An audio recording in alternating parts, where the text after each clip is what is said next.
Isang pag-aya na naman ang natuloy dito sa Salas Farm located North Sagaray, Bulacan. Hey guys! Welcome to my mini vlog. Around 4 p.m. na nga pala kami nakaalis nito dahil nung time na nag-ausap-usap kami kung tuloy ba yung mga pinag-usapan namin nung gabi na kung saan lumalaganap ang pagiging tipsy na. Nako, totoo talaga to na hindi lang talaga usapang lasing lang to. At ayan, ginora na natin yan papuntang Salas Farm. Mga 5 to 6 motors nga pala kami nito.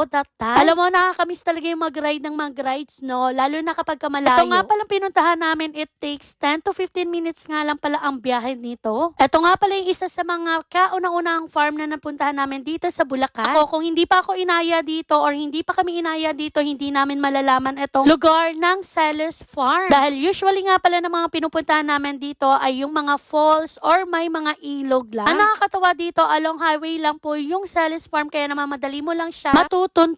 At saka tingnan nyo naman yung daan, napakaganda at walang masyadong traffic. O, diba? Napakaganda. Mga ilang minuto nga lang pala ay nakarating na rin pala kami dito sa ating pupuntahan. Nako, laking gulat ko nga pala nung nakita ko na bandang dito lang pala yung kanya pin location ng Salas Farm. Sabi ko nga sa kanila, nako, hindi namin talaga pinupuntahan ito at hindi rin namin napapansin to. Yung pala, marami nga pala pumupunta dito ng mga mahilig mag-picnic, camping, building, or kung ano-ano man. And ayan, touchdown na to Salas Farm. Pagkadating nga pala naman dito, ayan, kanya-kanyang hanap na nga pala sila ng pagpaparkingan nila ng kanilang motor. Take note guys ha, ito yung lugar na hindi talaga magastos at talagang gusto mong marala and wide or mag-nature trip lang ay guys, sobrang ganda dito. Ito nga pala yung mga kasama namin for today's video, sila Tita Celia or ang pamilyang Garin. Ngayon pa lang nagpapasalamat ako sa inyo guys dahil sa pagpunta ninyo sa amin dito at na-experience naman etong Salas Farm. After nga palang bumaba ng bawat isa dito sa motor or pagka-parking ng mga motor namin, ayan, naglakad lang kami ng konti at kung makikita mo dito guys, ayan yung mga sticker na mga nakapunta ng vloggers or isa sa mga content creator. Ito nga pala yung entrance nila at guys, take note ha, 10 pesos lang po ang entrance dito. Yes, you heard it right, 10 pesos lang po ang entrance ng bawat isa at day tour po. Ang kagandahan dito sa Salas Farm na to, ayan, dyan sa may entrance na yan, meron po tayong tindahan kung saan pwede kang bumili ng mga snacks or kung wala ka mang baon. Alam nyo, hindi ko rin ina-expect na ganito kaganda etong Salas Farm na to. Pagkapasok mo nga pala dito sa entrance, ayan, dito nga pala sa may bandang right ang side, ang kanilang playground, and dito naman sa bandang left side, ang kanilang garden. O diba, papasok ka pa lang dito sa may Salas Farm, nare-relax at na-enjoy mo na talaga yung paligid. Alam mo, na sulit naman din namin kahit na 2 to 3 hours lang kami dito. Yung nasa unahan nga pala, ayan sila yung mga maghahanap ng spot kung saan doon kami mag-stay or maglalagay ng gamit.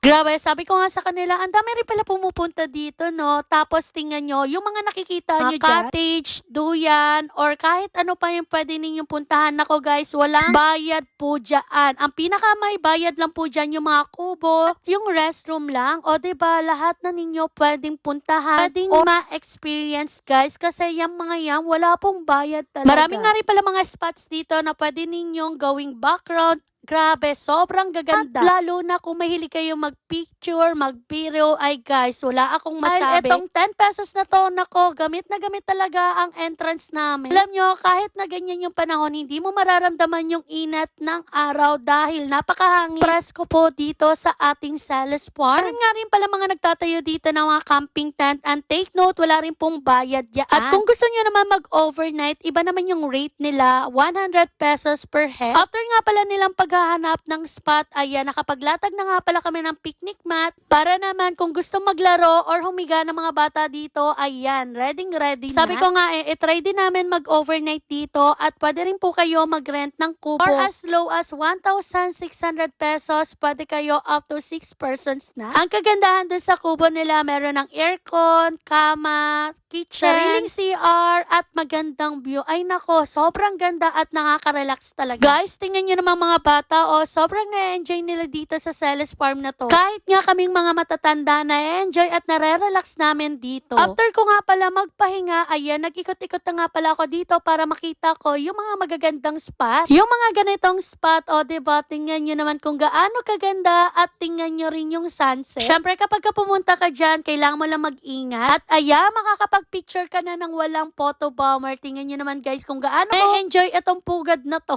Tapos, nung nakita ko yung duyan, ayan, agad naman ako pumunta dito at talagang dinuyan ko yung sarili ko. Trinay ko nga rin palang humarap dun sa may bandang harapan niyan at nako, grabe. Yung reaction ng asawa ko, nagagalit na dahil natatakot siya para sa akin. Tapos sabi ba naman niya, tama na, hindi na kita binibidyohan. Pero ang totoo, naka-video pa rin po ako. Alam mo, yung mga ganitong pagkakataon, hindi ko talaga pinapalagpas yan at kailangan ma-experience ko rin. Sa mga ibang spot nga pala, ganito nga pala yung mga itsura nila at pwedeng nga rin pala kayo dito mag-date. Tapos pareho nyo pang na-enjoy yung surroundings ninyo. O ikaw, tanungin kita, kapag nakita mo ba tong video na to, magugustuhan mo rin ba? 10 pesos lang to. Kailangan mo lang magdala ng pagkain or kung ano bang gusto mong baunin. O diba, look at this view. Hindi mo talaga pagsisisihan ang pagpunta dito. Mga around 5:30 nga pala, ayan, nag-open na nga pala sila ng lights at tingnan nyo ang paligid, sobrang ganda. Kaya naman kapag ka nag-overnight ka dito, ay nako, sinasabi ko sa'yo, mas may enjoy mo pag stay dito. Maraming nga rin palang available dito mga duyan na pwede ninyong upuan or higaan. Bago ko nga pala malimutan, meron nga rin palang available na video okay dito at take note guys. Nagdala nga rin pala sila ng electric kettle para naman may mapaggamitan kami para sa pagkakape namin. Kagandahan, wala rin pong extra charge ang paggamit ng kuryente dito. At meron din nga pala sila ditong piso wifi. O diba, kahit wala kang signal, maguhulog ka lang ng piso at magkakaroon ka ng wifi connection. Ito na nga pala yung sinasabi ko sa inyo na kapag gumabi na nga pala, ito yung kanyang view at sobrang ganda. Nako, mas nagustuhan ko nga pala yung ganitong vibes at tingnan nyo naman hindi siya madilim. Talagang